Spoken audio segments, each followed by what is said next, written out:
Good morning. In this lecture, we have discussed about the structure of nephron and mechanism of urine formation. So, in the previous class, we have learned about the structure of kidney.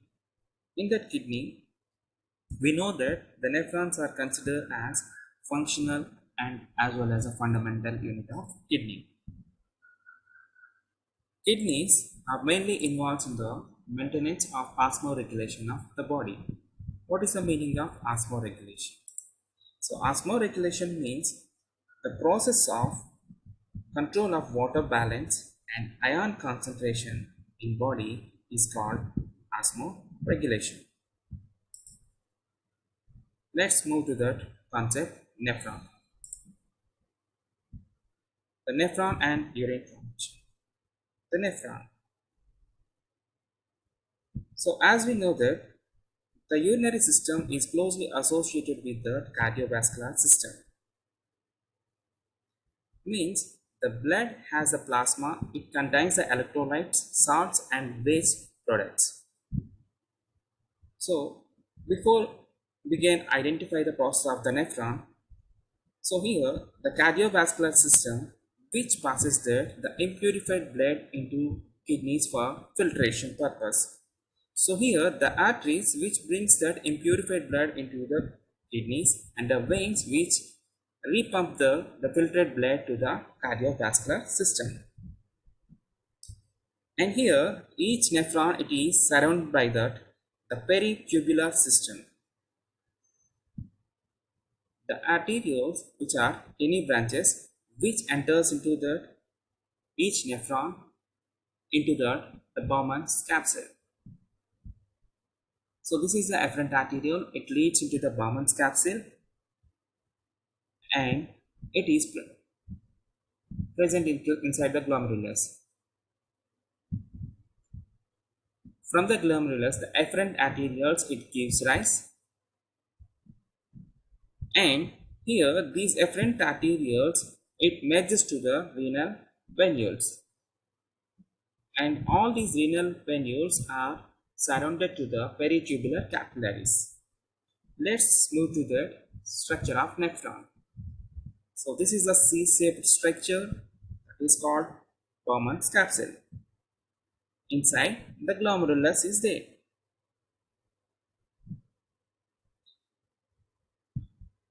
After the Bowman's capsule, here the renal tubule system will arises, that is the proximal convoluted tubule, and it further proceeds to the descending limb of the loop of Henle, and it continues as ascending limb of the loop of Henle, and it is further continues as distal convoluted tubule, and it is connected to the collecting duct.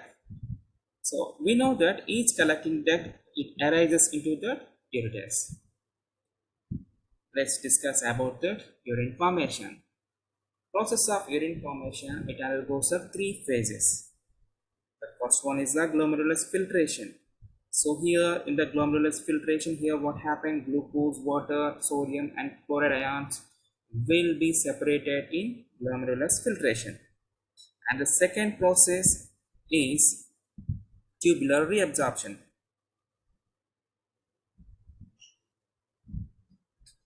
And finally the tubular secretion. So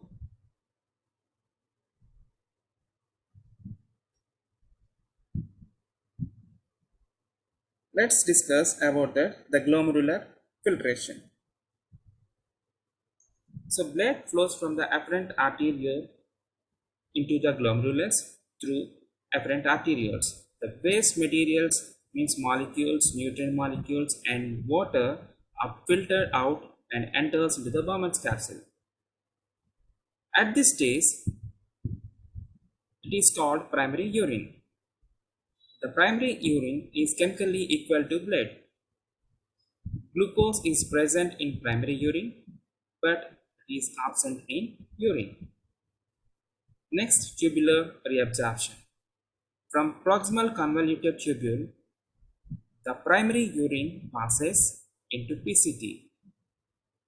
The useful substances such as water, glucose, amino acids, vitamins, minerals are reabsorbed into the surrounding peritubular system.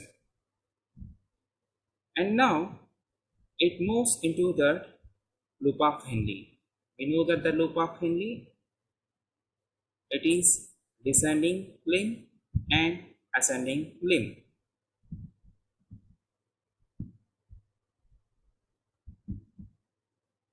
In the descending limb, the molecules like water will be reabsorbed into the venules, and in the ascending limb, sodium ions and chloride ions will be reabsorbed into the surrounding blood capillary system.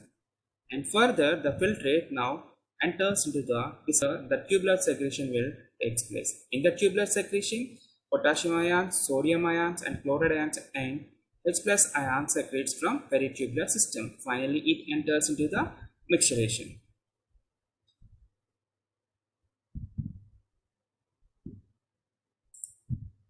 So here, in the micturition process, the urine, it undergoes the concentration. So means this process is concentration of urine. 10% of water absorbed into blood in the area of loop of Henle. Further, the concentration of urine takes place in collecting tubes. In this process, here it requires the vasopressin hormone. Now, this concentrated liquid is called urine.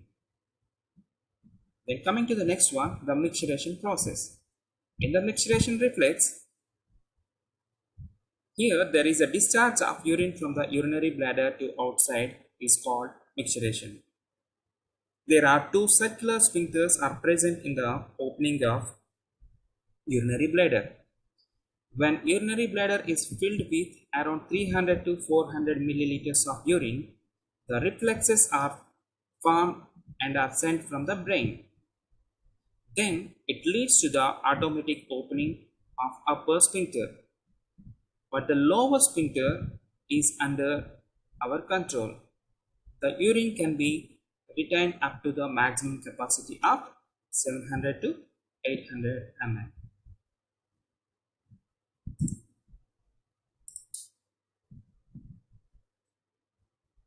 So when it receives that impulses from the brain through the motor neurons, now the sphincters will open.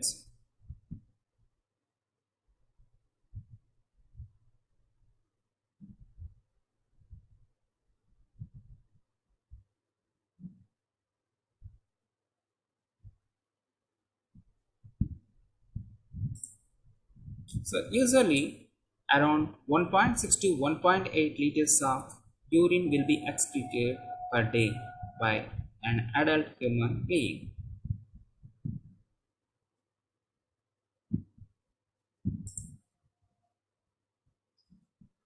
Thank you.